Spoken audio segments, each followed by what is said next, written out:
Yes.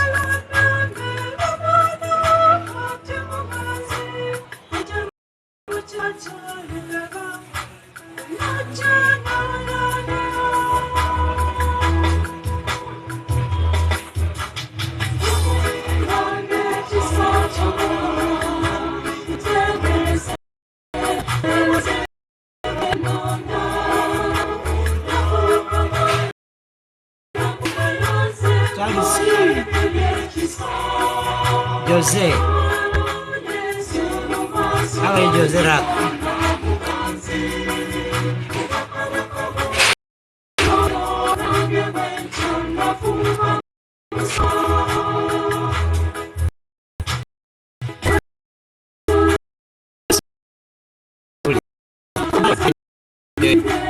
We're not supposed to. A few minutes from now.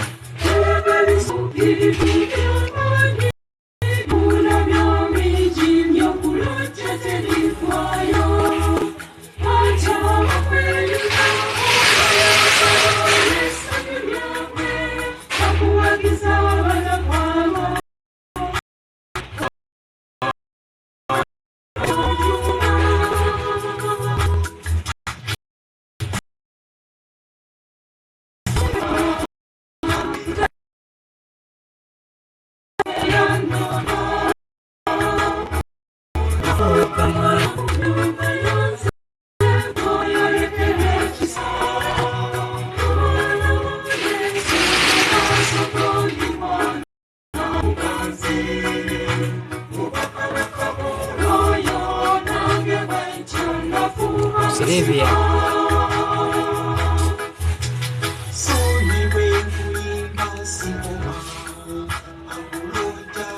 User.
Good evening, everyone. Good evening, dear people of God.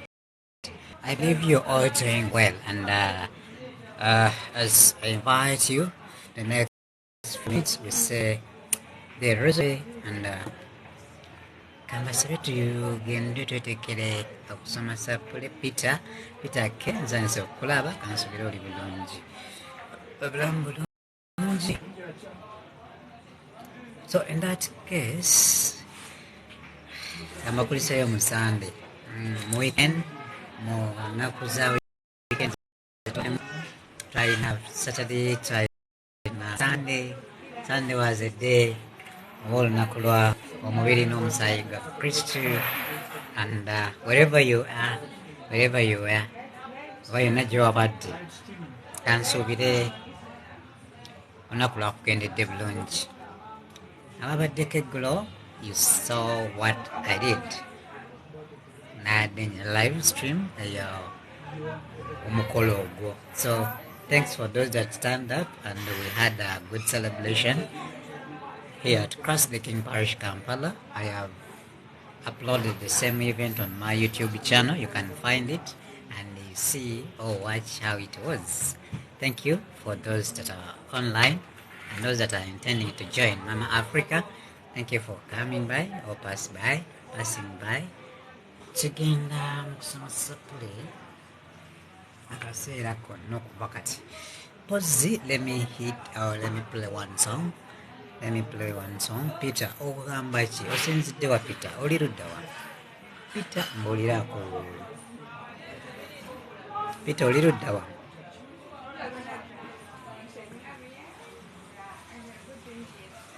Petero, oli ludda wa?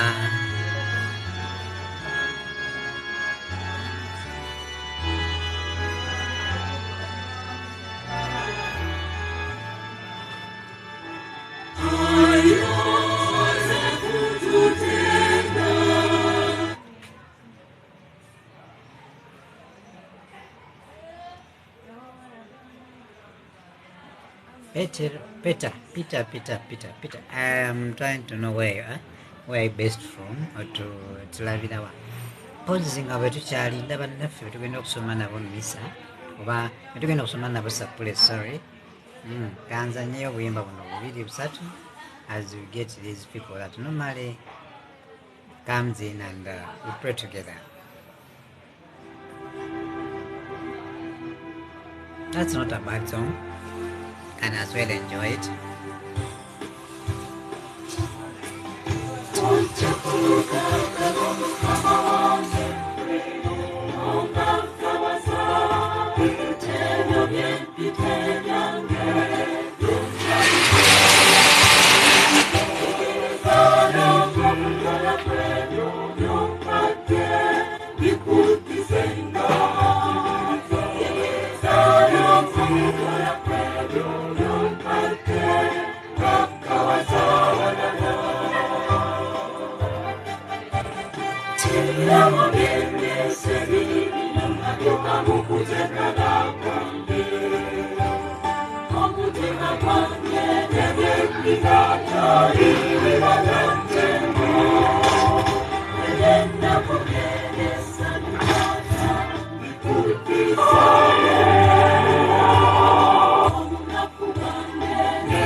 Josephine, let me first welcome Josephine. Good evening, Josephine. I hope you're doing well. How are you? It's been long. You reached an extent of looking for me on WhatsApp. Thank you, my dear. What happened? We've been live since weekend. And you said in Mbuze. But thanks for the love. Thanks for looking up for me. I have been online. Only that on Sunday, I normally don't do evening session like now, but I do it during day. Especially if I have live streamed the mass, I might not come back. You get me? So on Sunday, like yesterday, you missed us. Because at 1:30, I think, yes, 1:30, we were live streaming the body and blood of Jesus Christ, or Corpus Christi Day of Celebration that we celebrated yesterday in the Catholic Church worldwide. So that's it. And if you didn't see me in the evening, I had done that during the day. And I hope you're doing well. Oriocha, Kutesa Florence Basangwa, thank you for joining, and others. Munai, Twegateko+Mu+Sapule. Dakika kamba wenda nonjezi bili Josephine Pastaze abalala munatisanga tujja kusabira abata tweyungeko n'abana tweyungako. So in case you come late, tujja kutusanga tuyiseewo. That special way, let me play one song, then we go on. After this song, we start. After this song, Josephine, we are starting. Mwesigwa, how are you?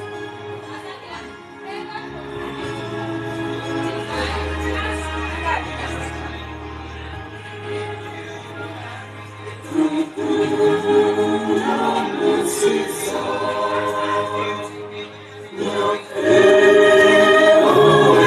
you.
Momo. How are you doing, Momo? I saw you yesterday a bit. Nice to see you today. Even yesterday I saw you.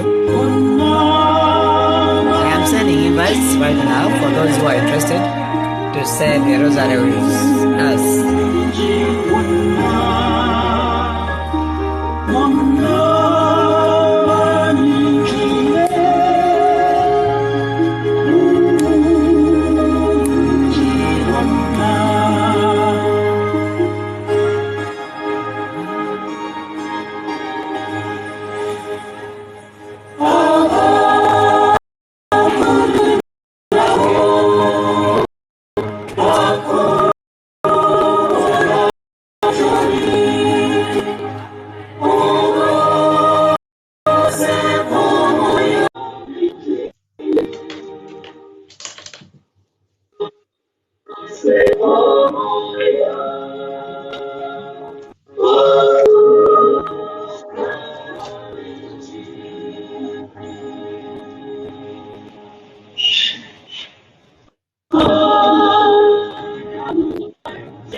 Okay. Good evening once again. Good evening, everyone. Good evening, dear God. I believe you're all well. If you're not well, we call upon once of God to be with us. And as we go to this, your life, your petitions in God's hand. Want to pray for those who join us and those that are already joined. We pray for those who might not make it this evening. That God, He may help us in all our endeavors. Tusabe ekisa kino tubeereko matusoma sapule yaffe yekwe tusabira abeetaagisa na buli muntu gatuza okusabira mukama tunuulira tuli otukozesa kirina tukwasa nga twesiga obuyambi n'obuyinza bwo tunyira paati n'eryamaani mpirivu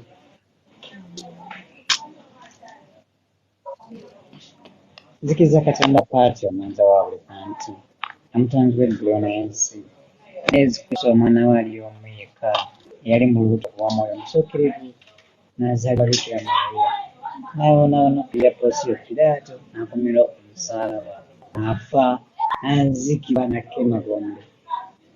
Olw'okusaba n'azuukira mu bafu, n'alinnya mu ggulu, atudde gwa ddyo olwa Katonda Paata omulangizi wa buli kantu, okulamula abantu abalamu n'abafu. Nzikiriza Mwoyo Omutuukirivu, Eklezia Katolika omutukuvu, n'okussa ekimu okw'abatuukirivu, ekisonyiwa eky'ebibi, n'okuzuukuka kw'emibiri, n'obulamu obutaggwaawo. Amiina. Kitaffe ali mu ggulu, erinnya lyo litiibwe, obwakabaka bwo bujje, ebyoyagala bikolebwe mu nsi nga bikolebwa mu ggulu. Otuwa emmere yaffe ya buli lunaku, otusonyiwa ebibi byaffe nga naffe tusonyiwa abatukola obubi, totwala mu kkemerwa naye tulokole mu bubi. Mirembe Mariya ojjudde omukama ali naawe, waweebwa omukisa mu bakazi bonna, ne Yesu omwana w'endayo n'emikisa. Mariya omutuukirivu nnyina wa Katonda, otusabire ffe aboonoonyi, kaakano ne mu kaseera ak'okufa kwaffe. Amiina. Mirembe Mariya ojjudde omukama ali naawe, waweebwa omukisa mu bakazi bonna, ne Yesu omwana w'endayo n'owe wa mukisa. Mariya omutuukirivu nnyina wa Katonda, otusabire ffe aboonoonyi, kaakano ne mu kaseera. Mirembe Mariya ojjudde neema, omukama ali naawe, waweebwa omukisa mu bakazi bonna, ne Yesu omwana w'endayo n'owe wa mukisa. Mariya omutuukirivu nnyina wa Katonda, otusabire ffe aboonoonyi, kaakano ne mu kaseera ak'okufa kwaffe. Ekitiibwa kibe kikwatirwa n'eky'Omwana n'ekya Mwoyo Omutuukirivu, nga bwe kyali olubereberye, kaakano Na bulijjo emirembe n'emirembe. Amiina. Ayi Yesu waffe, Otusonyiwe ebibi byaffe, otuwonya omuliro ogutazikira, abantu bonna batwale mu ggulu, naddala abasinga okwetaaga okusasiko. Yesu ne Yozefu, Baagala mulokole emyoyo ayi Omukama bawe ekimuli ekitaggwaawo, n'ekitangaala eky'olubeerera kibaakire batebenkere emirembe. Amiina. ebikolo bitaano eby'essanyu. The first joyful mystery, the first mystery, the Annunciation. Our Father who art in heaven, hallowed be thy name. Thy kingdom come, thy will be done on earth as it is in heaven. Give us our bread and forgive us our sins, as we forgive our trespasses. Lead us not into temptation, but deliver us from evil. Amen. Hail Mary, full of grace, the Lord is with you. Blessed are you among women, and blessed is the fruit of your womb, Jesus. Holy Mother, pray for us sinners, and our hour of death. Hail Mary, full of grace, the Lord is with you. Blessed are you among women, and blessed is the fruit of your womb, Jesus. Mary, Mother of God, pray for us sinners, now and the hour of death. Hail Mary, full of grace, the Lord is with you. Blessed are you among women, and blessed is the fruit of your womb, Jesus. Mary, Mother of God, pray for us sinners, and the hour of our death. Amen. Hail Mary, full of grace, the Lord is with you. Blessed are you among women, and blessed is the fruit of your womb, Jesus. Holy Mary, Mother of God, pray for us sinners, now and the hour of our death. Amen. Hail Mary, full of grace, the Lord is with you. Blessed are you among women, and blessed is the fruit of your womb, Jesus. Holy Mary, Mother of God, pray for us sinners, now and the hour of our death. Hail Mary, full of grace, the Lord is with you. Blessed are you among women, and blessed is the fruit of your womb, Jesus. Holy Mary, Mother of God, pray for us sinners, now and the hour of our death. Amen. Hail Mary, full of grace, the Lord is with you. Blessed are you among women, and blessed is the fruit of your womb, Jesus. Mary, Mother of God, pray for us sinners, now and the hour of death. Hail Mary, full of grace, the Lord is with you. Blessed are you among women, and blessed is the fruit of your womb, Jesus. Holy Mary, Mother of God, pray for us sinners, now and the hour of death. Hail Mary, full of grace, the Lord is with you. Blessed are you among women, and blessed is the fruit of your womb, Jesus. Holy Mary, Mother of God, pray for us sinners, now and the hour of death. Hail Mary, full of grace, the Lord is with you. Blessed are you among women, and blessed is the fruit of your womb, Jesus.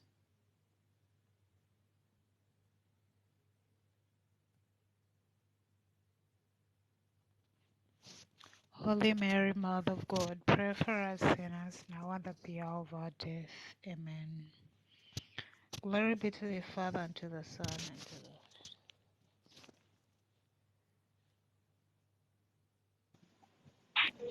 As it was in the beginning, is now and ever shall be, and amen. Oh my Jesus.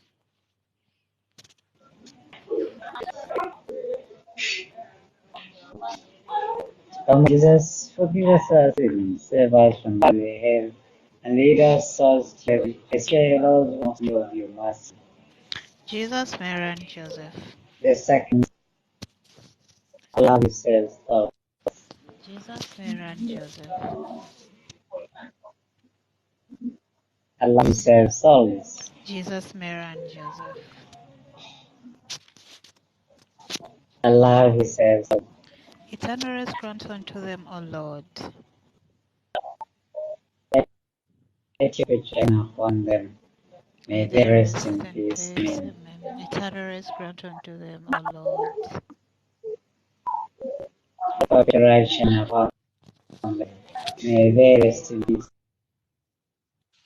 Eternal rest grant unto them, O Lord.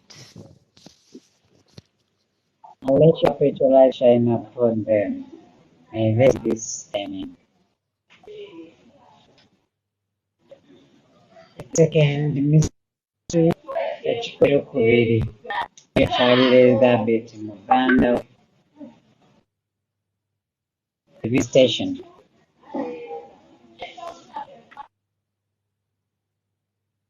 But please you can listen and I can see the some clear you read what is Canadian point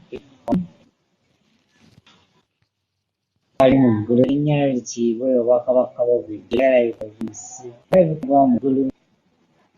Otuwa emmere yaffe ya buli lunaku, otusonyiwa ebibi byaffe nga naffe tusonyiwa tukola obubi, totutwala mu kukemebwa naye tulokole mu bubi. Amiina. Please continue. Mirembe Maria, Then ojjudde amaaso enneema. kulenda.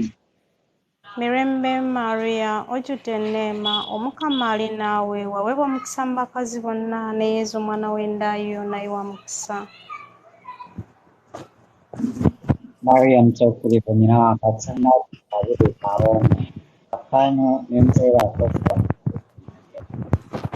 Mirembe Maria, ojjudde enneema, Omukama ali naawe, waweebwa omukisa mu bakazi bonna, ne Yezu omwana w'endaayo naye wa mukisa. Maria mtukufu atusaabire aboomu ne museera akufa. Mirembe Maria, ojjudde enneema, Omukama ali naawe, waweebwa omukisa mu bakazi bonna, ne Yezu omwana w'endaayo naye wa mukisa. Maria mtukufu nyina wa Katonda atusaabire aboonoonyi akano ne mu kaseera ak'okufa kwaffe. Mirembe Maria, ojjudde enneema, Omukama ali naawe, waweebwa omukisa mu bakazi bonna, ne Yezu omwana w'endaayo naye wa mukisa. Maria mtukufu nyina wa Katonda atusaabire aboonoonyi akano ne mu kaseera ak'okufa kwaffe. Mirembe Maria, ojjudde enneema, Omukama ali naawe, waweebwa omukisa mu bakazi bonna, ne Yesu omwana w'endaayo naye wa mukisa. Katonda saabire ffe aboonoonyi, kaakano ne mu kaseera ak'okufa kwaffe. Amiina.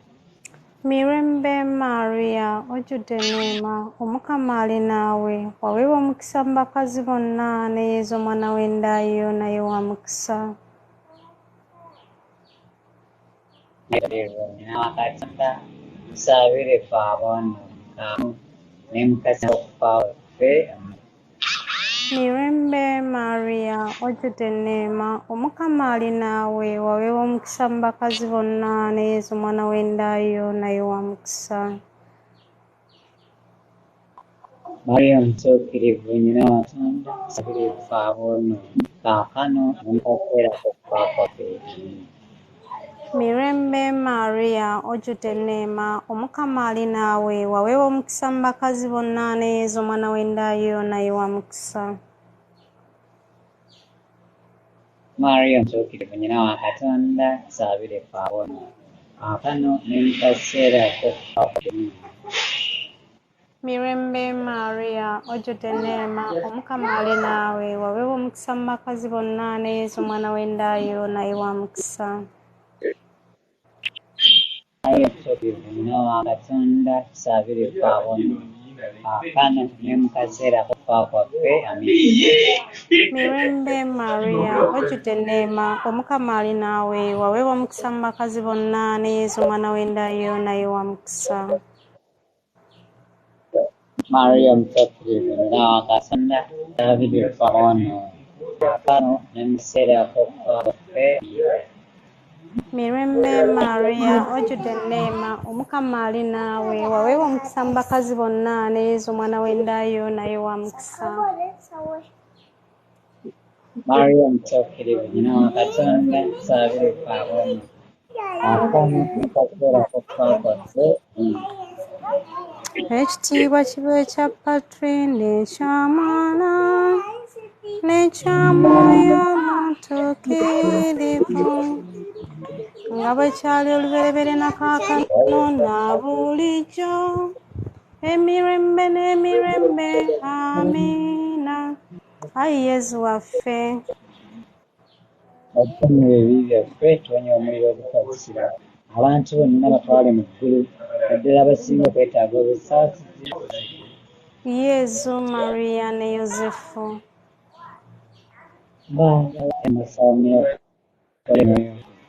Yesu, Maria ne Yosefu.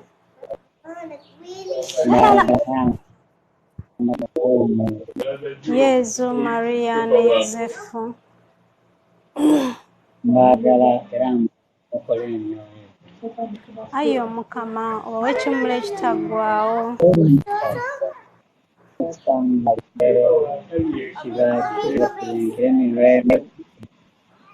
Ayi Omukama, obawe ekimuli ekitaggwaawo.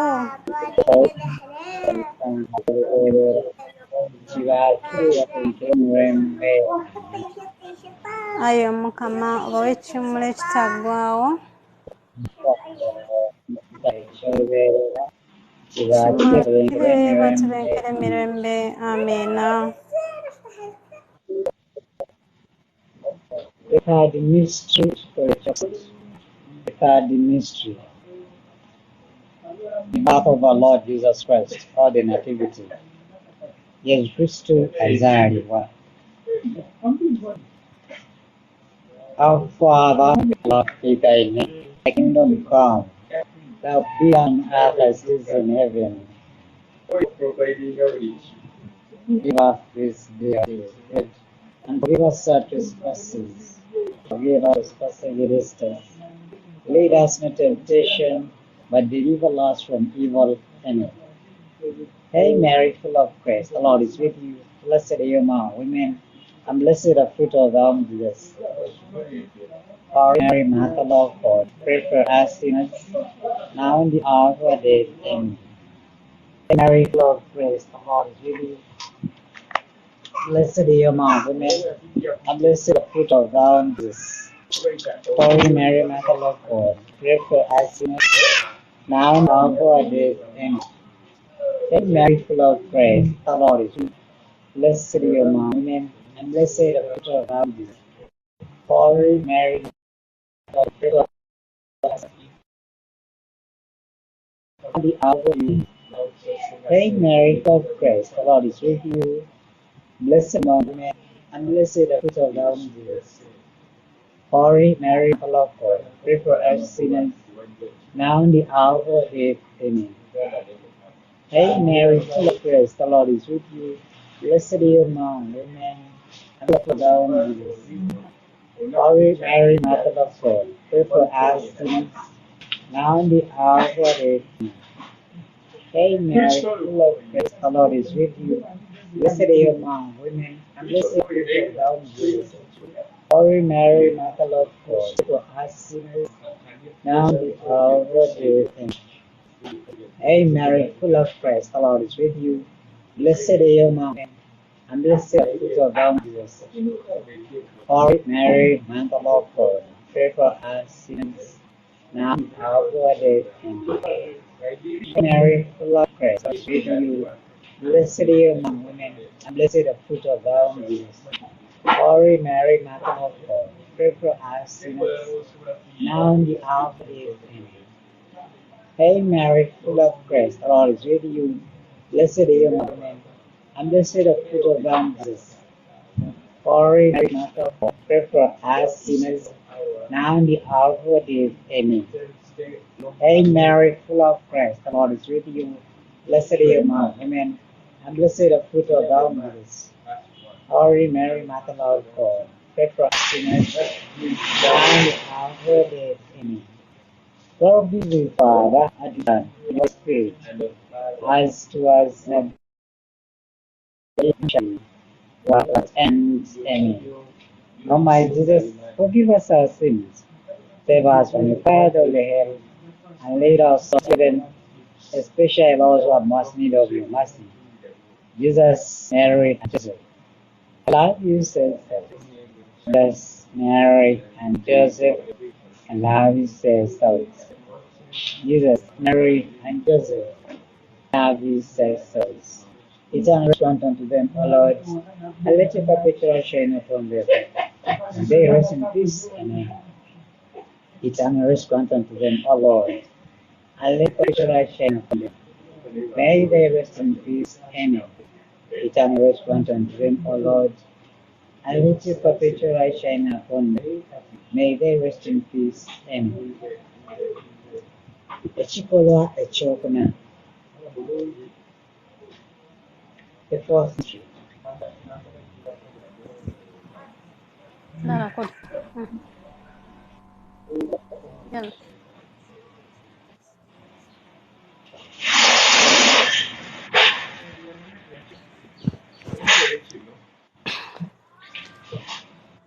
The fourth mystery. Jesus, Mary, batwala Yesu Kristo okumusingira Katonda n'Eklezia we. N'Eklezia.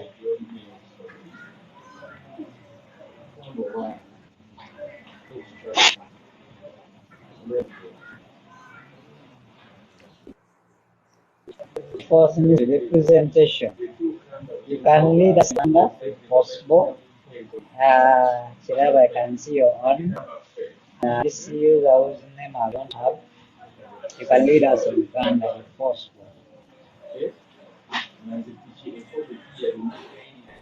Kitafali mu ggulu erinnya litiibwe obwakabaka obujje byagala Kitafali mu ggulu nsi erinnya bw'okolera litiibwe. mu ggulu otweerera emmere yaffe Otusonyiwe ebibi byaffe nga naffe sonyiwa tukola obubi, totwala mukemebwa naye twokole mu bubi. Amin. Maaliya ojjudde enneema omukama ali naawe aweebwa omukisa mu bakazi bonna naye nze omwana ow'endaalo naye wa mukisa. Maria Mirembe omutuukirivu nnyina Maria, Katonda, Mirembe Maria ojjudde enneema omukama ali naawe, oli wa mukisa mu bakazi bonna naye nze omwana w'endaalo ne wa mukisa. Maaliya Maria omutuukirivu Mtukufu nnyina Nanga Katonda Tusabire tusabireko Paroni, kaakano Kakano ne mu kaseera Nimukatera okufa Kufa kwaffe. Kwaffe. Amiina. Mirembe Maria, ojjudde enneema, Omukama ali naawe, oli wa musambakazi bonna ne Yesu omwana w'endayo ne wa mukisa. Maria Maria omutuukirivu Mwana Katonda tusabire kwabo akana ne mu kaseera k'okufa kwaffe. Amiina. Mirembe Maria, ojjudde enneema, Omukama ali naawe, waweebwa omukisa mu bakazi bonna ne Yesu omwana w'endayo ne wa mukisa. Maria omutuukirivu n'akana tusabire kwabo akana ne mu kaseera k'okufa kwaffe. Mirembe Maria, ojjudde enneema, Omukama ali naawe, waweebwa omukisa mu bakazi bonna ne Yesu omwana w'endayo naye wa mukisa. Maria omutuukirivu n'Akatonda tusabire kwabo akana ne mu kaseera k'okufa kwaffe.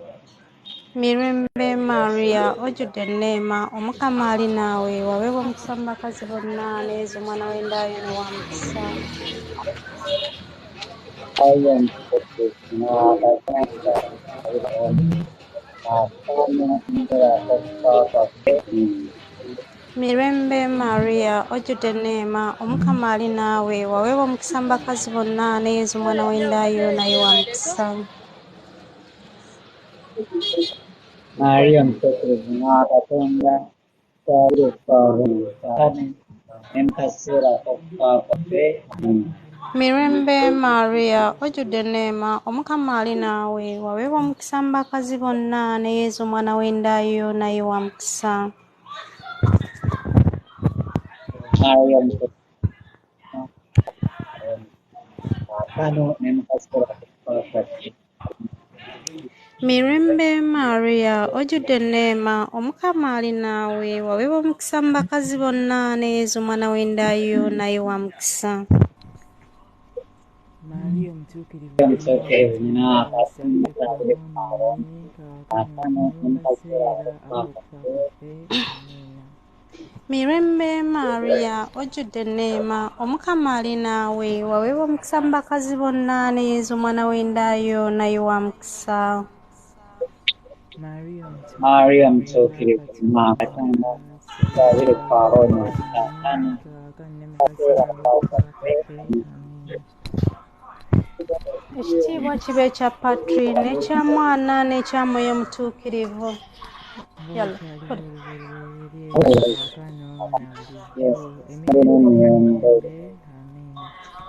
Ayi Yesu waffe, Tusonyiwe ebibi byaffe, tusonyiwe omumyuka abantu bonna batwale mu ggulu byafuna okwetaaga olukwakuliza. Yesu, Maria ne Yosefu. Mbaagala era mbasaba mulokole ennyo. Yesu, Maria ne Yosefu. Mbaagala era mbasaba Yesu, Maria ne Yosefu. mulokole emyoyo. Ayi Mukama, obawe ekiwummulo ekitaggwaawo. Ekitangaala eky'olubeerera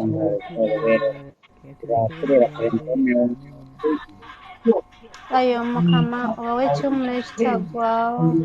n'ekitangaala ekitangaala eky'olubeerera baterekere emiwendo.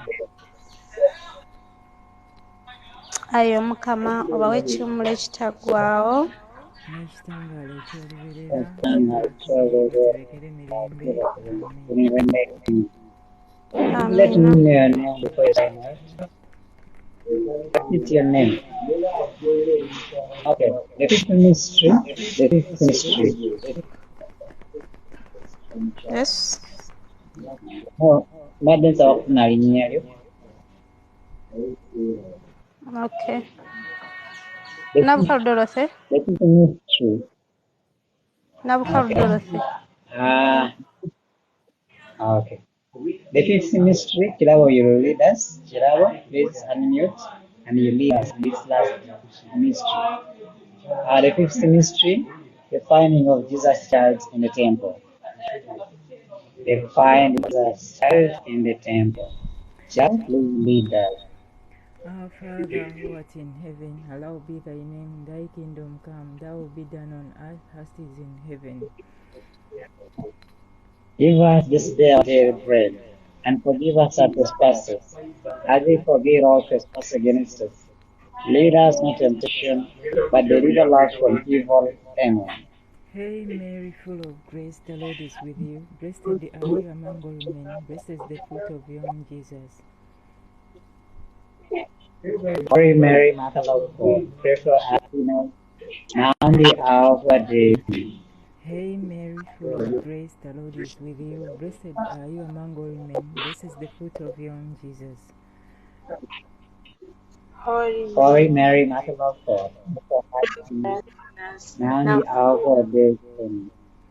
Holy Mary, full of grace, the Lord is with you. Blessed are you among all men. Blessed is the fruit of your womb, Jesus.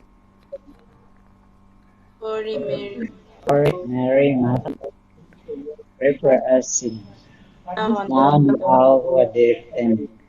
Hail Mary, full of grace, the Lord is with you. Blessed are you among all men. Blessed is the fruit of your womb, Jesus.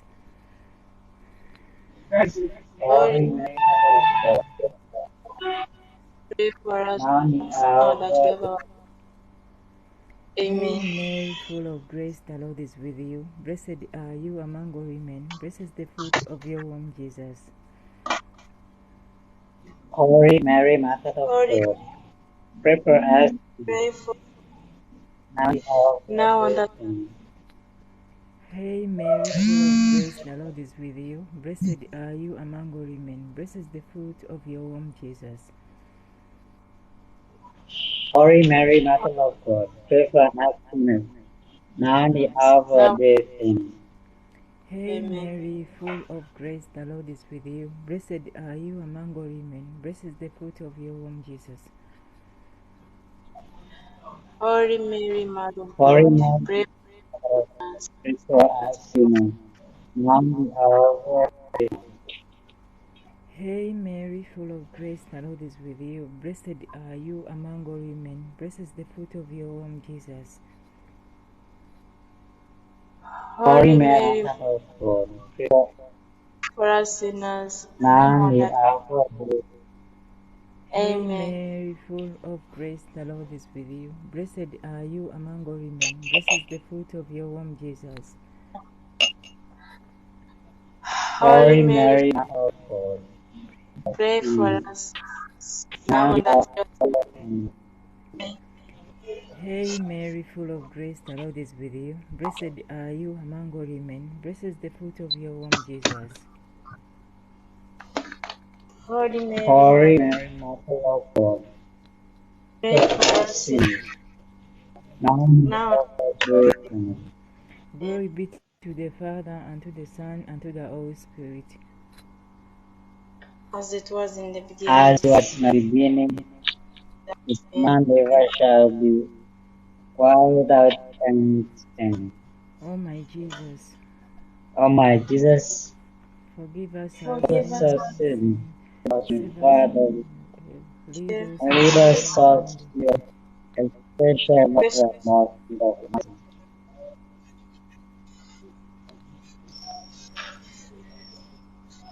Jesus, I I love you, heaven save says souls. Jesus, Mary, and Joseph. I love I you, love you, save save souls. souls. love you, save souls. Jesus, Mary, and Joseph. I love you, save I love souls. you, save souls. Eternal rest grant unto them, O Lord. And let Let your your protection protection shine upon upon them. them. May they rest in May they peace. rest in peace. Eternal rest grant unto them, O Lord. And And let your let your perpetual protection, light shine upon them. may they May they rest in rest in peace. peace. Amen. Eternal rest grant unto them, O Lord. And Let your let your perpetual light perpetual, shine upon them. may they rest May in they peace. rest in peace. Hail, Holy Queen, Mother of Mercy, hail our lives, Hail our lives, our lives. our sweetness and our hope. You do cry, poor born children of Eve. It is an uppercise. Morning and weekly is full of cheer. Stand and notification advocate. Your eyes of mercy towards us. And after the illustrated of clements of Virgin Mary. Pray for us, O Holy Mother. Pray for us, O Mother of God, that we may be worthy of the promises of Christ. Bikira Maria Uweereza, Ojjukiranga obedda n'obedda sibaawulira ojjukiranga obudde ng'ali abudde bawulira omutuukira nga wanjagira okumuyamba era era nga nga osomooyo nsinzira bw'okumuweereza nange nno naye Bikira mugole wa Bikira nzirikidde gy'oli nga nzise gy'oli nga muno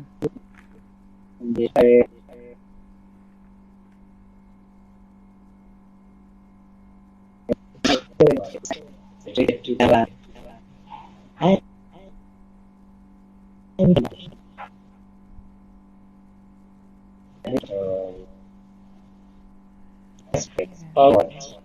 Reason by his life, death, and resurrection has purchased for the reward of eternal salvation. What is the most of the Blessed Virgin Mary may both imitate what they contain and sustain a promise through the same Christ.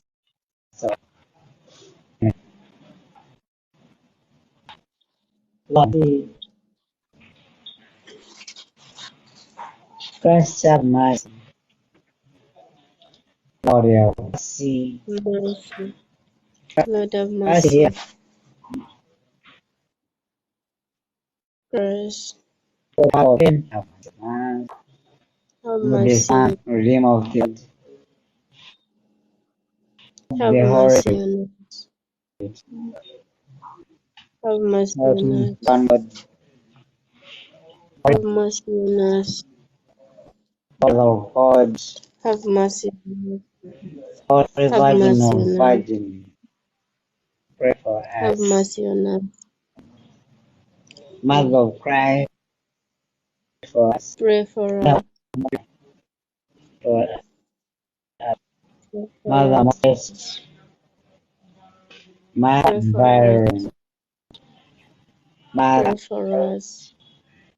Mother Most Pray for us. Holy, Pray Mother, for us. Mother of Good Pray Comfort, for us. Mother Pray of for all us. creation, Mother Pray for us. Pray for us. of the student, the Pray honorable, for us. Pray for us. Virgin Most Powerful, Pray Virgin for Most us. Merciful, Pray for Virgin us. Faithful, Pray for Healer us. of Justice, Pray Giver for of us. Wisdom, Cause of Pray World for Glory, us. Pray Spirit of for wisdom, us. honor, Pray whom you have for us. bestowed devotion, its Pray for us. decorals, Pray for us. ivory, Pray for us. Pray for us. covenant, Gate of Pray for us. heaven, Pray morning for star, us. faithful Pray for us. Pray for us. Pray for us. Pray for Christians, us. Pray for us. angels, you know, Pray for us. Pray for the us. most rosary, Pray for us. Queen of Blessings, Pray for us. Queen of Prophets, Pray for us. Queen of God, Queen of Pray all for us. of blessings, Queen of Pray for virgins, us. Pray for Queen of all us. things, Pray Queen for us. conceived without origin, when I shun Pray into for the us. Pray for us. every Pray for us. request. Lord, you take away the sins of your Graciously hear gracious us. O Lord. Lamb of God, you take away the sins of the world. Spare us, O Lord. Lamb of God, take away the world. Have mercy on us. Katono omutuukirivu tusabire. Tuleke tutandika okufuna Yesu Kristo by'atusuubiza. Twegayirire.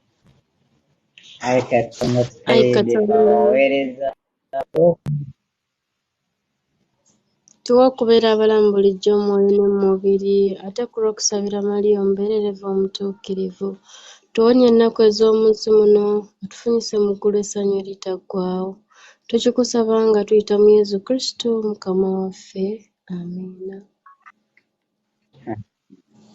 Yozefu omutuukirivu tuddukira gy'oli munaffe era nga tumaze okwegayirira omugole wo omutuukirivu ddala atujune wanjagira nawe atukwesigimu otuwolereze okubeera Okwagala omuyigire Mariya omutuukirivu nnyina Katonda, n'okubeera n'omutima ogw'obuzadde ge walina ku mwana Yesu.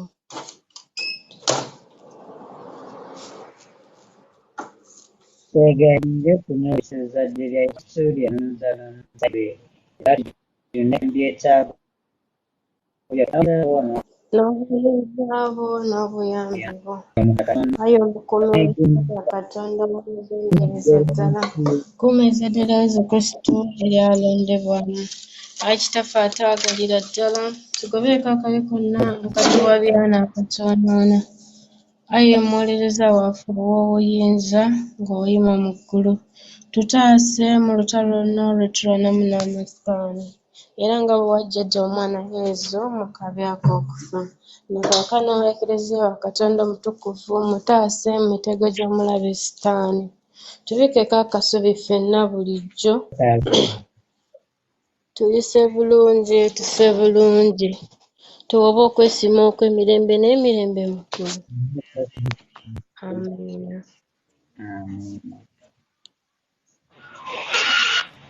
kati mu kikolo ky'akasolwaliro abajula bonna basobola okwegatta mu nsako ey'omukaale abatasoboka mu budde tubakwasa ekisa kyo kye beetaaga mu mirimu gyonna gye bakola oba egibafuddeko abasobola primary zonna okwagala n'okuwa n'okukola ebirungi eby'omwoyo. Mukama akkirize tusobole okuddamu mbeera zaabwe eza bulijjo. Tukwasa Yokaseeka wa leero n'asobola okutwegattako, tumukwasa tusobole okubeeranga naye emirembe yonna egiri mu kawungeezi kano asobole okutukulembera sana ate bw'anaabanga awaddeyo buwa omukisa n'ennyumba ye n'abaana be. Tukwasa bonna abattere Josephine, Maggie, Helena, and many others. Plus many people that are online, they use this. Father, as we call it a night, as beautiful as we by Mary, but strong to do your will during next day. Kawungeezi. Ekisinde eky'ekawungeezi. Katonda wange nziza ng'ono. Okusinza nkwagala n'okwagala kwonna okw'omwoyo gwange, kwebaza kubanga wantonda, n'onunuza omwana wo gw'oyagala, n'ofuula omukristo. Ate nkwebaza naddala kubanga nkuumye mu lunaku luno mu bulamu bwange. Amiina. Osinza Katonda omu yekka omwagaliranga ddala. Tolayiriranga bwereere mu linnya lya Katonda, olongosanga olunaku lwa Katonda, Otyanga kitaawo ne nnyoko, tottanga, tobbanga, toyendanga, olekanga okwaliza n'okulimba, teweegombanga mukazi w'abandi, teweegombanga bintu by'abandi.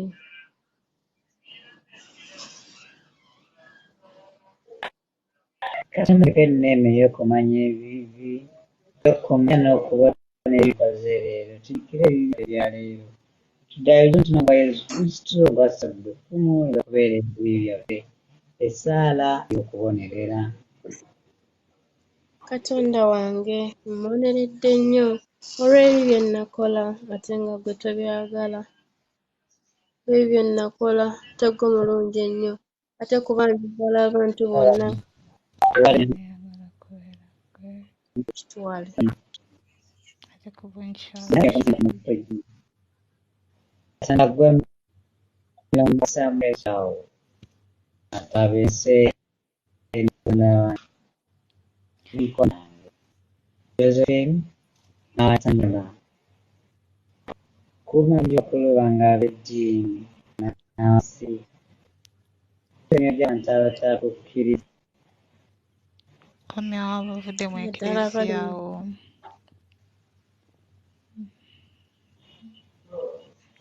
gye n'abaavu n'abasibe n'abalala.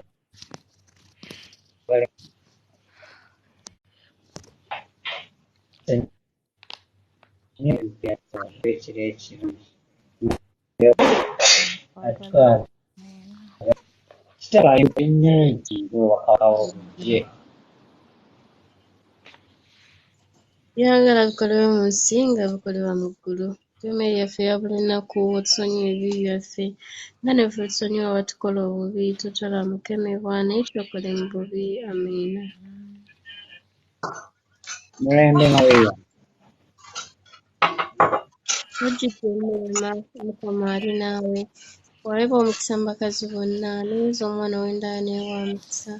Maria omutuukirivu nnyina wa Katonda, tusabire ffe aboonoonyi, kaakano ne mu kaseera ak'okufa kwaffe. Amiina.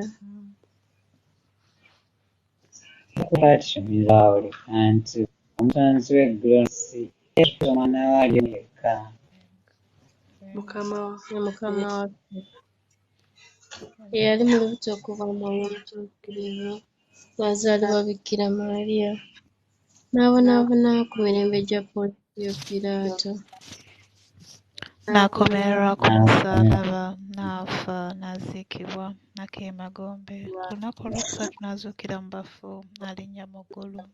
Atudde eggwadde gwa Katonda Parisi omuyinza wa buli kantu. Alinde okulamula abantu abalamu n'abafu.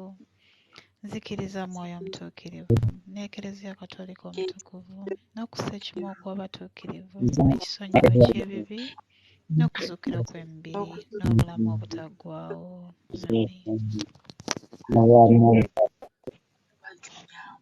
essaawa ey'okukkiriza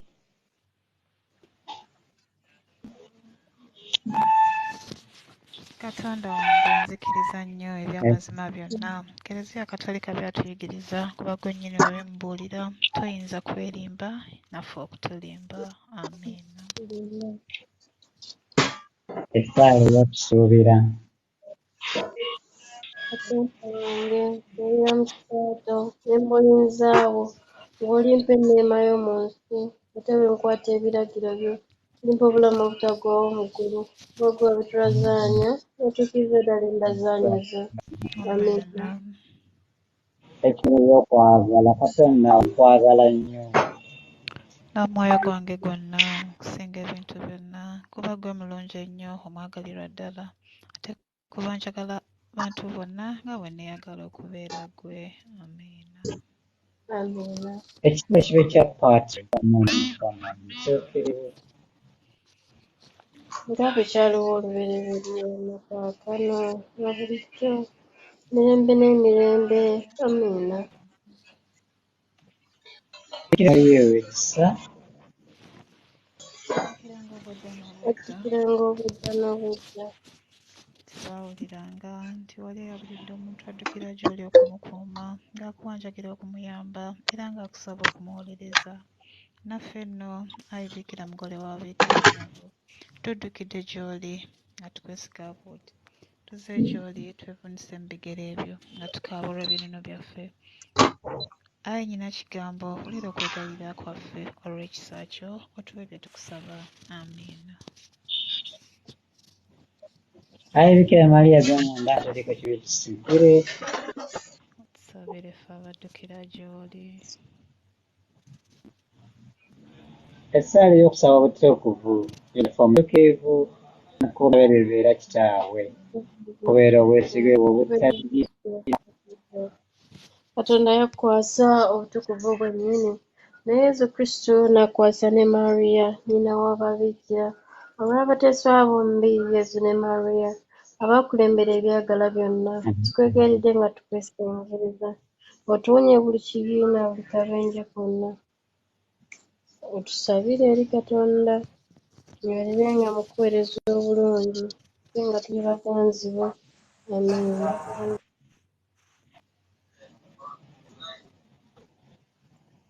Essaala ey'okukkiriza okw'obudongo. Ee Mukama Katonda wange, nzikiriza okuva leero buli ngeri yonna ey'okufaago gy'onjagaliza nfiiremu. Eyo ngisiima wamu n'obubalagaze n'obulemu bwa bwonna nga mbikkiriza nga siwalira era nga nsanyuka n'era biva mu mikono gyo. Amiina. Essaala ey'okugenda okweba. Katonda waffe ekyomuliro kyaffe kye tugenda okuwummula kitubeerera ekirungi kya myoyo gyaffe n'emibiri gyaffe. Bikira Maria omutuukirivu bamalayika baffe abakuumi n'abatuukirivu mwenna abali mu ggulu mutukuume mu kiro muno ne mu kaseera ak'okufa kwaffe. Amiina. Omukisa gwa Yezu Kristo omutukuvu ddala.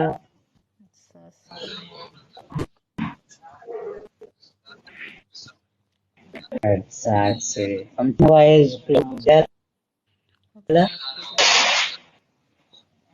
Otusaasire. Tusaasire. Omutima gwa Yezu Kristo omutukuvu ddala. Otusaasire. Otusaasire. Omutima gwa Mariya ogutaliiko bbala. Otusaasire. Yozefu omutukuvu. Otusaasire.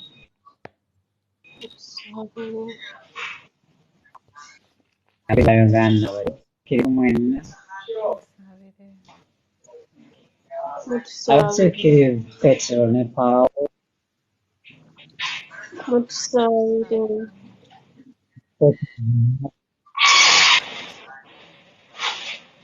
Omutuukirivu Josephine. Otusaasire. Omutuukirivu Dorothy. Omutuukirivu Florence. Otusaasire. Omutuukirivu Helena. Abatuukirivu b'abayuza bonna batusaabire. byonna tubisabye nga tuyita Yezu Kristo Mukama waffe. Amiina. Let's have 1 minute prayer, 1 minute of meditation, praying for ourselves, our loved ones, our friends, and everyone that is online. Let's take 1 minute, then we shall end this HT or party. Maggie, you lead us to test your voice as well. Let's take 1 minute of meditation. Then after we shall conclude with a sign of grace, singing HT by Twegateko+Mu+Sapule+N'Ekisinde. Thank you.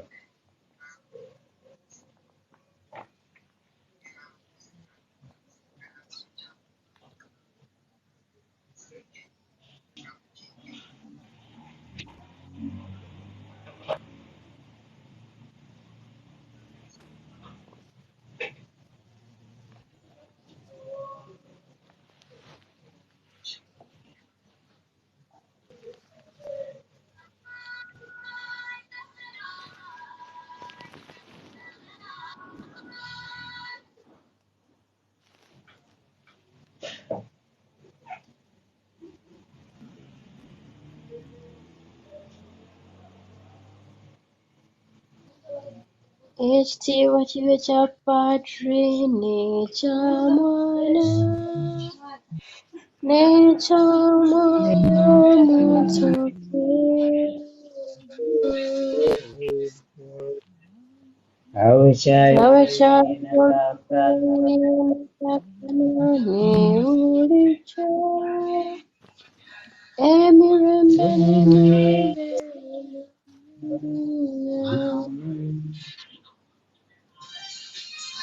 Thank you, dear one. Dorothy, how are you doing? Agenda kuvaako because I'm interview fine, dear. How are you, dear? How are you? I'm fine, dear. How are you? Where are you? In Saudi? In Saudi. Well done. Thank you. All those people are with you at that. Pardon? Abo bonna boolabye ku mutwe abaliko bonna baaliwo wasi so bakimanyi ekyo. Okay. So nkaniza lisizini, thank you for joining us. Kitera okubeerawo buli ssaawa 2:30 katukoma Sapule musalaze kange bunaka okusinga n'otwala esaala eziyemu oba omuntu omulala yonna namuki. But thank you for joining us today. Okay.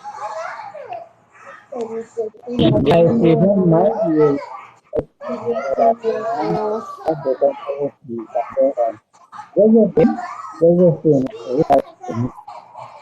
my asking where am I? Josephine nkunoonya.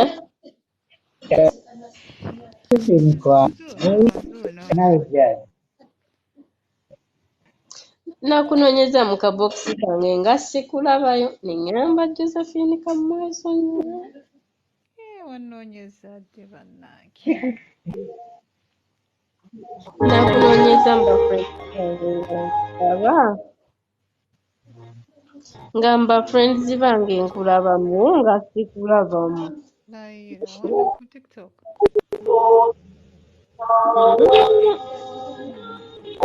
Naye ng'ate tuli friends.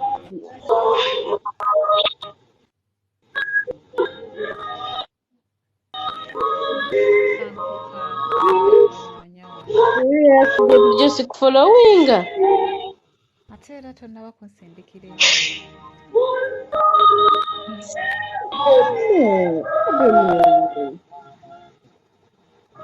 tekisoboka. ejja kumpa n'ennamba tuna sharing ennamba mu bokisi eyo. I can't accept that.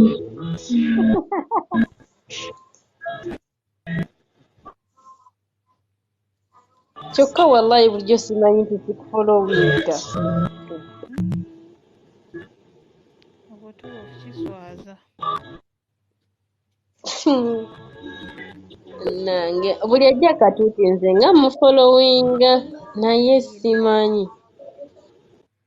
Simanyi nange naye kale ngenda we tuvaako wano nja kuweereza nja kufollowing nja kutandika okufollowinga. I told you you'll phone me back later after Hija. Wow, thank you. How is work? Mwana gw'emirimu giri fine emirungi nnyo ennaku zino. Omusana.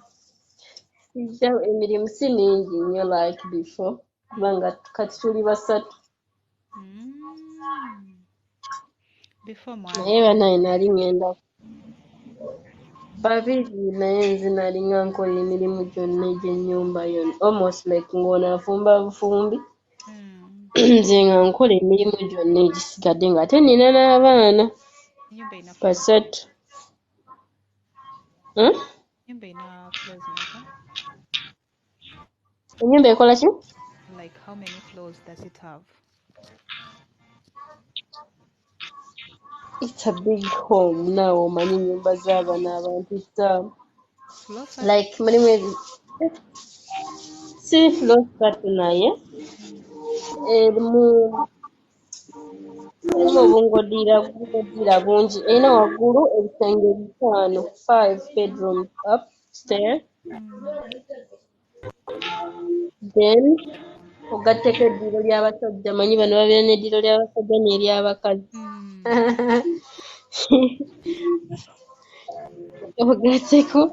Ogatteko waliyo ebisenge 3 wansi.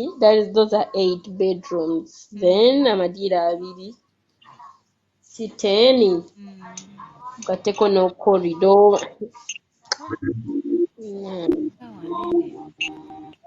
Ate nga nina olabirira n'abaana. Nina omwana omuto n'abalala abasoma bennyina ne mpikingayo ku ssomero benkera n'okukolera ebyokulya. Obimu Onaga emirimu nga mingi kati afumba ye aba akola kiba kitakola ebyokulya ebyo. Wanagwa afumba baleeta omukozi omulala kati afumba abeera ye mufumbiro kadde noono omulala owookubiri eyali afumba n'alongoosa wansi nze ne nnongoosa waggulu. Kati wawewukako. Kati sabe bitambulira awo.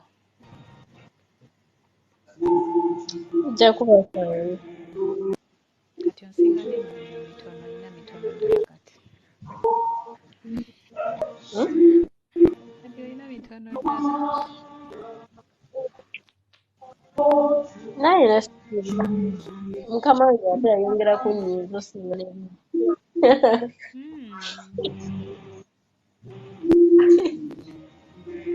Antumiriza anateena kuntuma kuutta mabaati.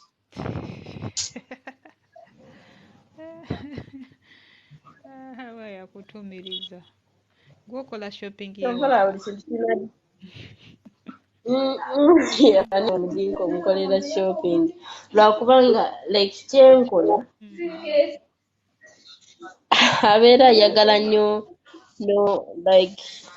noyogera ebitaliiwo kasasiro oyo otuuka nga asiggulako omanyi okubeera ng'omuntu akuwa responsibility ezitali zizo oba olw'okuba oluddewo oba obeera oba baakwesiga ekyo nakyo si kirungi. Bw'oba oluddewo of course gw'oba olina obbikola ebyo. Neera buli Nze kankubulire si kirungi ono omuntu okubeera ng'akufuukizaamu.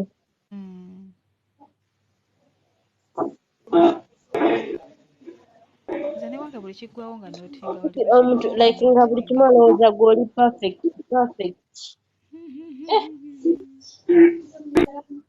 Bw'okolako akasobi obe like omanyi omuntu ng'akubiliivingiramu like ne bw'aba alaba ng'omuntu omulala ekintu akisobola still agamba gwe. Yeah, but that is good. Ndaba ekyo kirungi. Like winning someone's trust isn't something easy. Si kirungi. Kirungi. Nze ndaba nga kirungi. I'm telling you, it's not good any other way. Mbuuza lwaki how? How?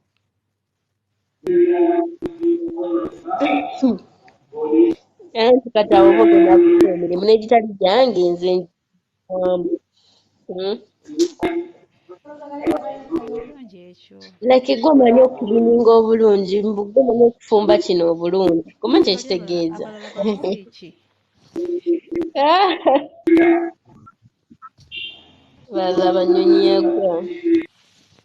Baki?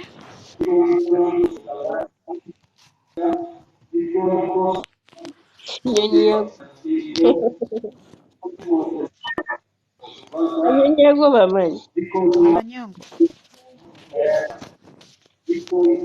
Olambye babogo? Banyonyi yagwa abagoodi. Abafirika nabo bali. Banyonyi yagwa. Banyonyi yagwa.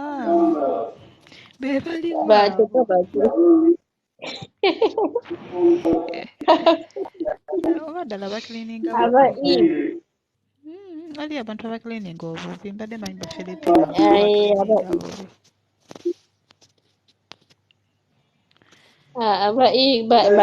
saagala bamention bano bajja kuwulira. Yeah, don't worry, bategedde. Just leave them.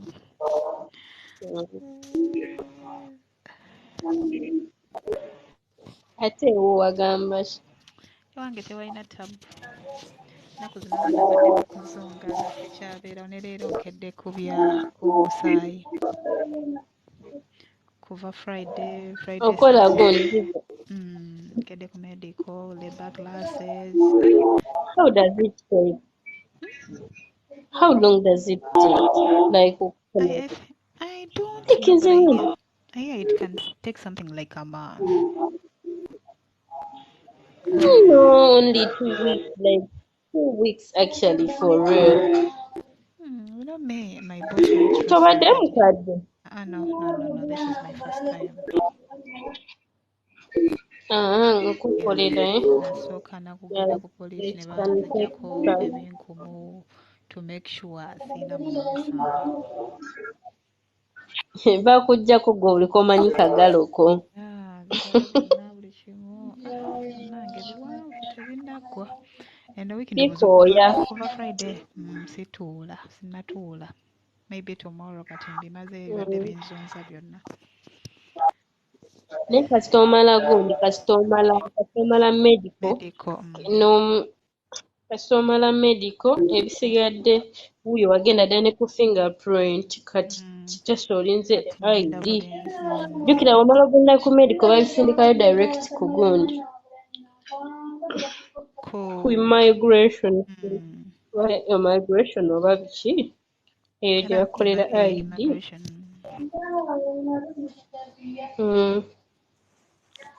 Kati awo ninda bulinzi busome. Ndowooza biwedde. Kama yebale mwana gweno negundi naye teekaku pressure bannange Emirates ID. nga tolina residence permit. Nga tolina ki? Nga tolina residence permit nga tonafuna.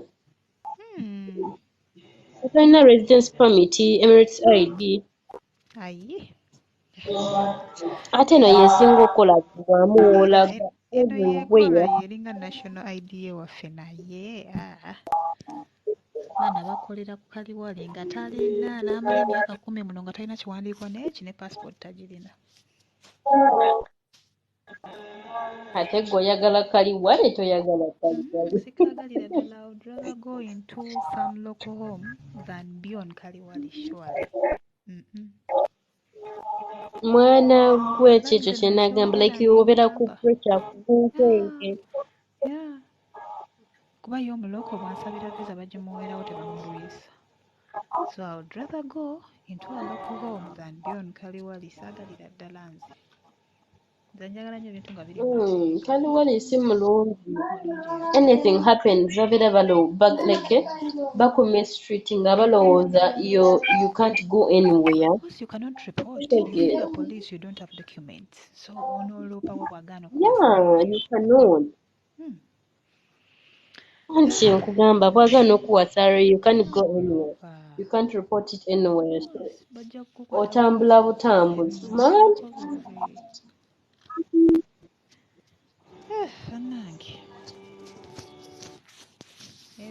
Naye bijja kuggwa biwedde almost. Kiwa kya Mukama. Kati ninda bulinzi.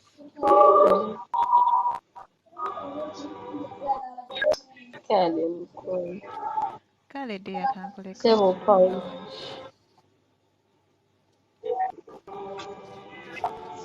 Kale gugu.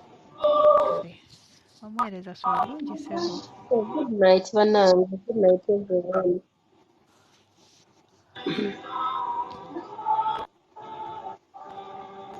Naye nga maliriza bawulira mbadde bawulira tuwuliriza ekibula bulungi nga towulira nedda mbadde nkyabyebiwedde coming by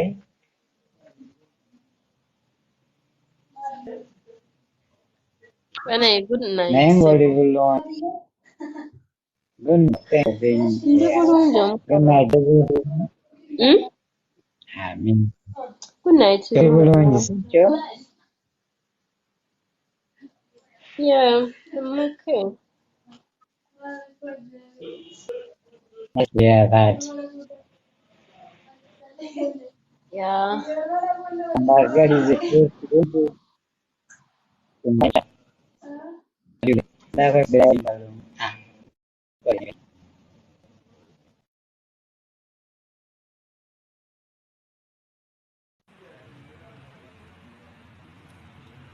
Tukwebaza patri n'omwana w'omuweereza bw'otuwateese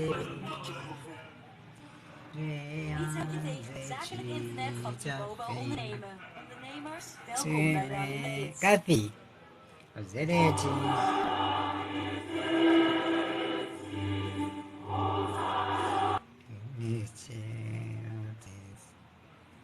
Hosanna, Hosanna.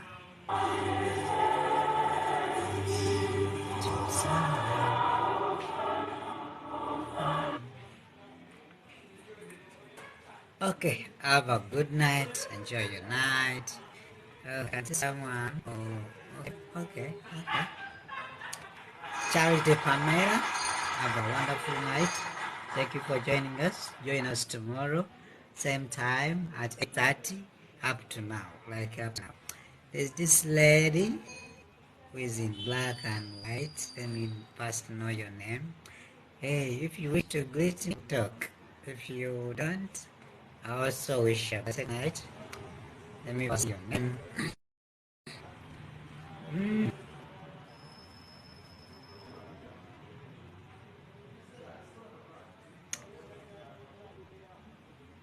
Charity Pamela, how are you doing? Are you doing well? There's another user. Also, let me see if you can just for 2 minutes with you people, and we call it an evening. Purpose we come here to say the rosary every day, 8:30 p.m. And after that, we take Ekisinde Chikaonges in Uganda version.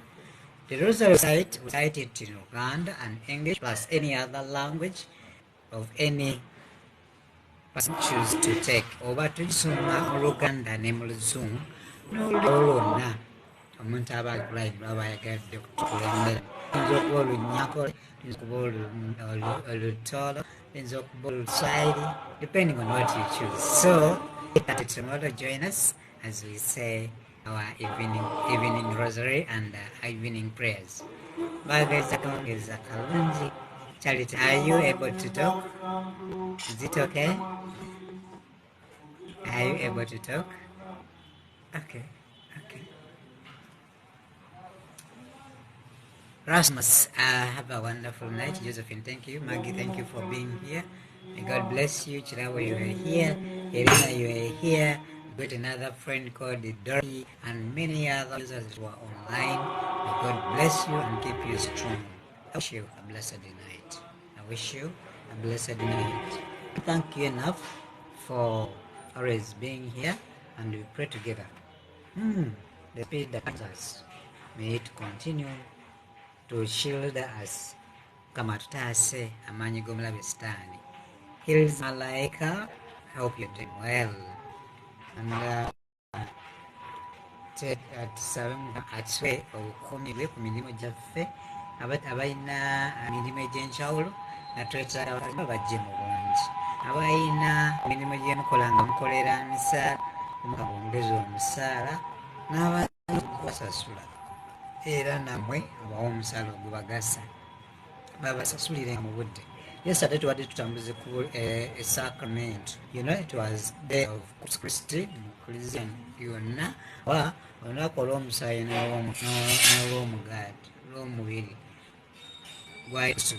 So tubadde tutambuza eggulo omu kubadde online nga babeera live nati Kaisari ng'agamba Sabama bino bye basala emisaala ku mirimu bikome. So esaala eyo Mukama tusaba ogiteekeko omukono gwe ogw'ekisa. Era wadde onadde asabira relationship Trevor. Tusaba Mukama obakwatire. So even you who is online, I ask that God may bless you in a way that you want. You have your own petition, you know them, God knows them. May He bless you and give and grant you what you desire. Thank you. Have a wonderful night. Bye for now. Bye.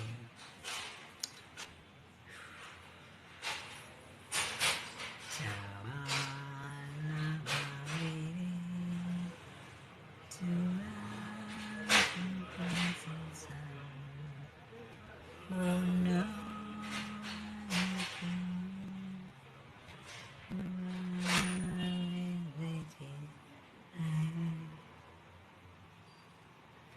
kirabo oli otya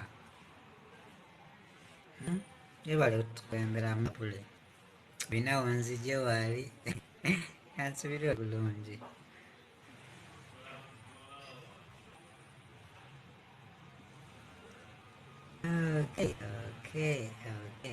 Okay.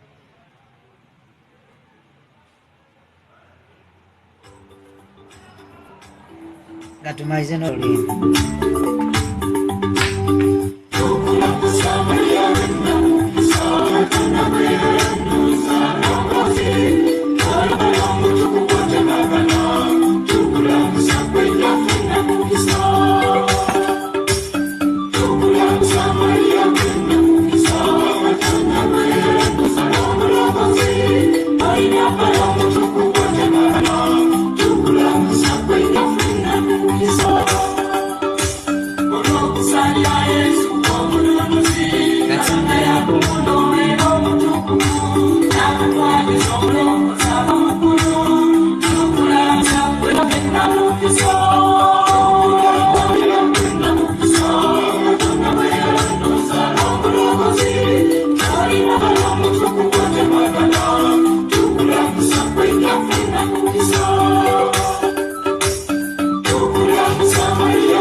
Good night everyone. Good night, dear everyone.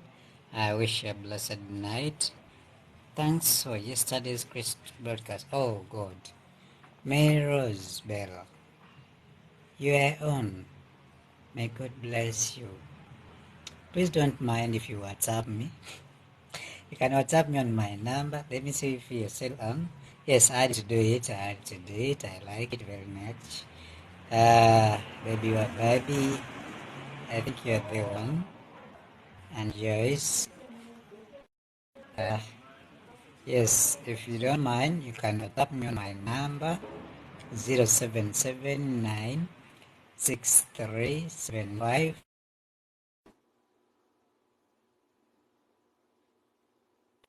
My friend on T. Okay, someone is connecting. Please. Hello. Hello.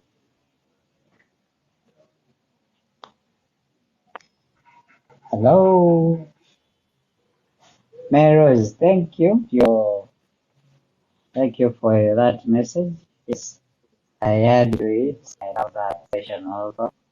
And like I said, every Sunday I bring one mass. Every I live stream mass. And yesterday it was that.